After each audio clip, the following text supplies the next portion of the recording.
Hi guys, welcome to another episode of The Property Hard Truth by Nizam. Today we are going to talk about something very recent, very hot off the press, hot off the oven. Basically, it's about the budget, especially more related to the property segment. So today we're gonna talk on each aspect of the budget that was introduced yesterday by the Minister of Finance. So Nizam. So what's the first thing that our viewers need to know, our listeners and the viewers need to know with regards to the new measures or the new implementation of, can we say cooling measures? I don't think so. It's not cooling measures. I would say budget is more of giving, right? Yeah, it's a very because generous budget. Yeah, generous because budget is more for giving. That means they have something to give to all the Singaporeans out there. Correct. Okay, based on the financial year and all that. So actually it caters to, for property sectors, right? It caters to, I would say, 4 different categories here. I mean, we have 4 group of buyers. For those who want to buy property today, okay, they are affected, or not say affected. They have a better chance in a way, or better options, that kind of thing. We talk about BTO first. Yeah, first of all, the first group of buyers, we call it the BTO applicants, first timers. Okay, everybody like to, before that, I want to just give the definition of first timer. First timer, of course, you have never ever owned a HDB flat, maybe just newly married and all that. Secondly, the term first timer are those who already bought a resale flat without grant. Yeah. So you're still considered a first timer when you apply for a BTO. Mm-hmm. So that's how we want to make sure that it is differentiated. So usually, like you say, differentiation, right? So anybody who's a first timer is just anybody, right? Who's first timer, right? Anybody. But this time, and everybody complains, I apply so many times, 4 times, 6 times cannot get, and then they say that it's always like 24, the number of applicants, like 24 times the number of units oversubscribed, right? Yeah. So therefore now the government try to narrow down those who are really, really in need, and therefore they give you higher priority for those first timers that is below 40 years old and married with kids. Right? So with this so below 40 or married with kids? Below 40 that is married with kids. I see. Yeah. All right. So they will have additional support. What do you mean by that? That means they give you additional ballot chance. So you will be given a higher priority than the rest lah. Additional queue number kind of thing lah. Yeah. We don't know how it works, but yes. So your chances are maybe probability is higher. Yeah, because we do get stories out there, like people who have bought a BTO before and they are so-called second timer, they still get. So I mean, in our course of work, sometimes we are quite baffled by the fact that this seller is a BTO owner. And he selling because he got another BTO. So amazing. I mean, the luck of the draw is really something you cannot predict. Those newly married with kids, they don't get it, and they have to bunk into their parents' place. So I maybe think this is a really good measures, introductions of opportunity for this group of buyers. Enhance the opportunity of first time buyers with kids, especially below 40. So what about the resale group of buyers? Okay, so for those first time buyers but they want to buy resale because they cannot wait lah, no choice lah. Correct. They cannot wait. So and they want to be actually closer to their parents, right? So they have additional opportunity here because they also grumble. Resale market also quite high. Cannot afford. Yeah. And if you hear about our past measures, financial measures, right?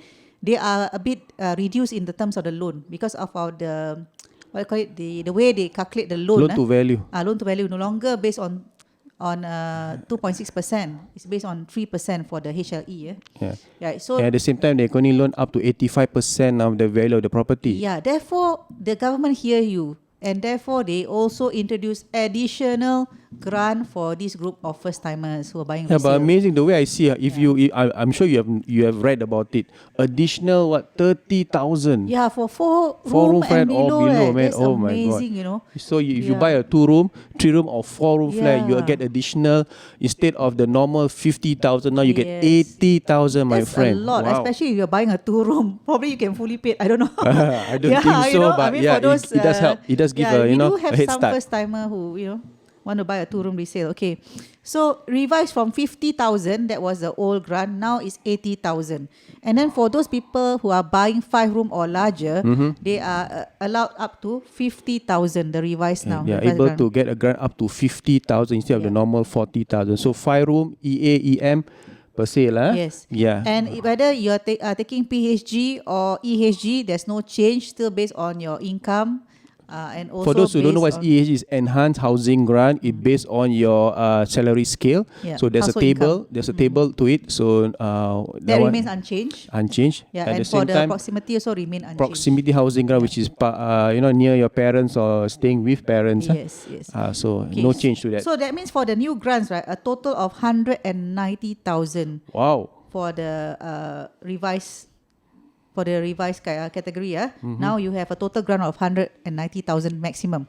Can Based on the previous of 160 maximum, Yeah. so additional 30,000. So that's a lot for a lot of people that out there. You can serve. I would say now you'll see more buyers coming out again in the In resale fact, market. as we are talking, we are a lot of texts from potential buyers who say we want to engage our services. Yeah, To go out there because and hunt for houses. I tell you. suddenly like like a lifesaver. I can buy a house now. Yeah, correct. Maybe you just like that another 10,000-20,000 now. Wow, you're given that lifeline by the definitely help government. them, especially in their Okay. stamp duty and all that. For those.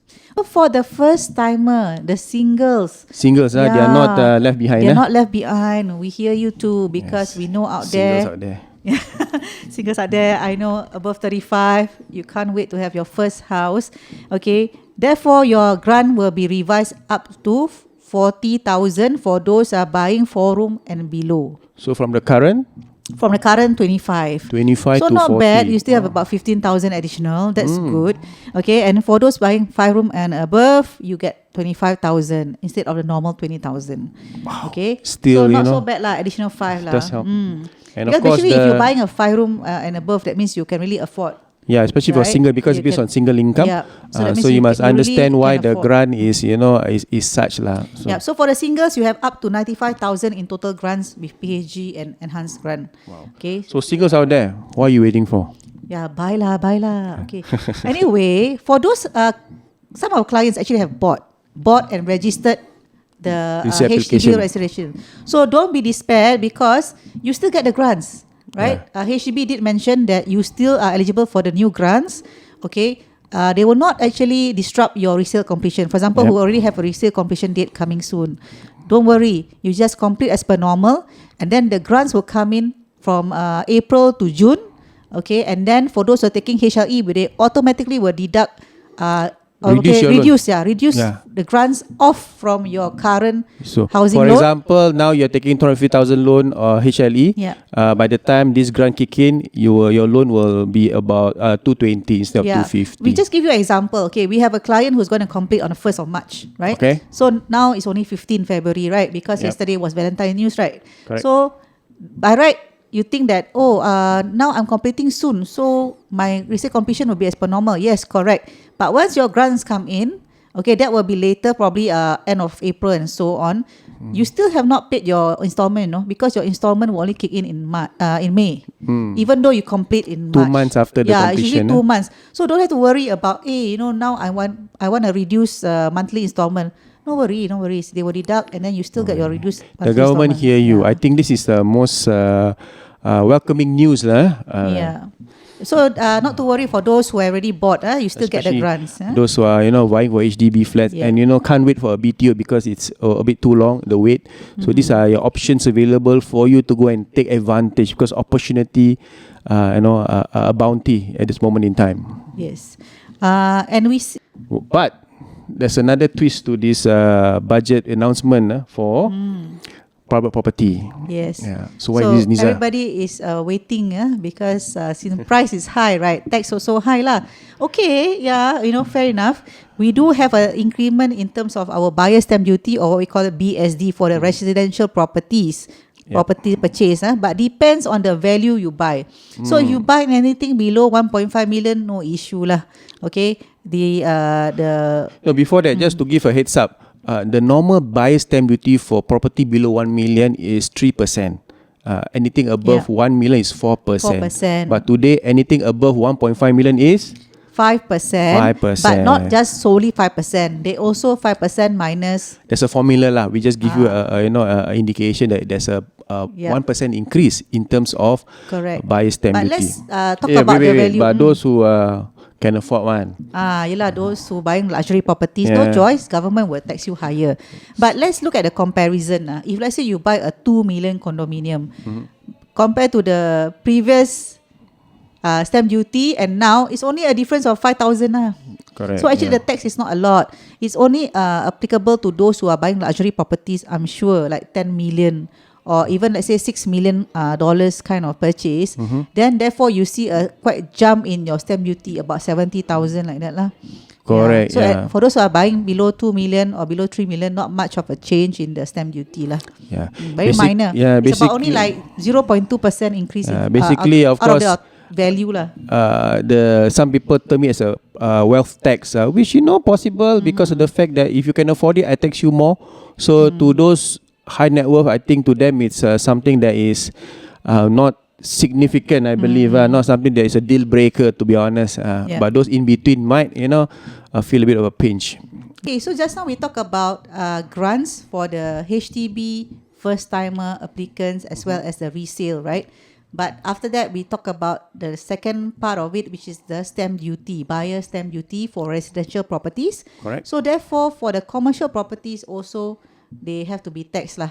But not so much, because naturally it's for those higher purchase value, like those people buying shop houses and all that. We're talking about 10 over million kind of purchase. They will be taxed higher at 5%.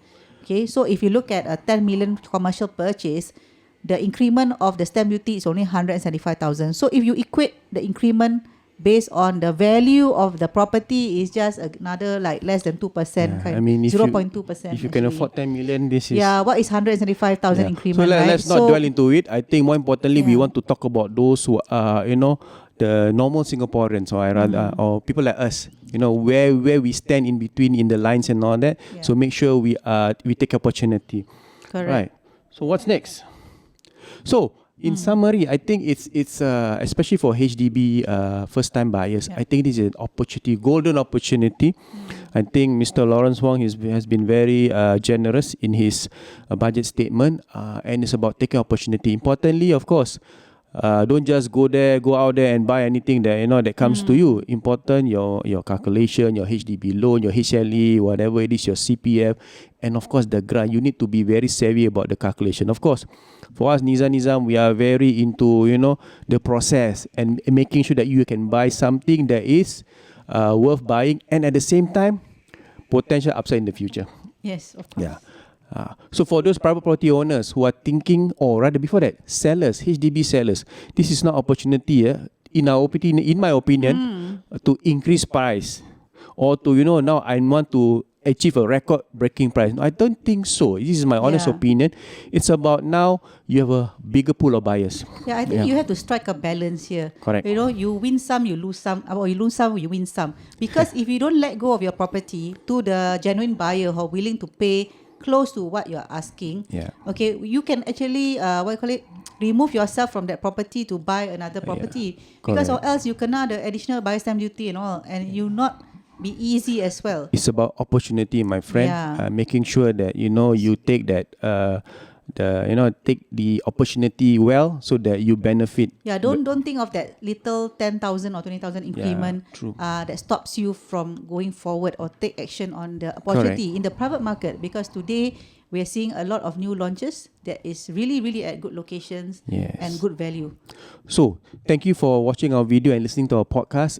In fact, this will be, we are so motivated with this announcement that we're going to do more of such videos and podcasts to empower you out there as consumers, so that you make the right decision. So, my name is Nizam Adli. And I'm Neeza Ali. See you in next video. Bye.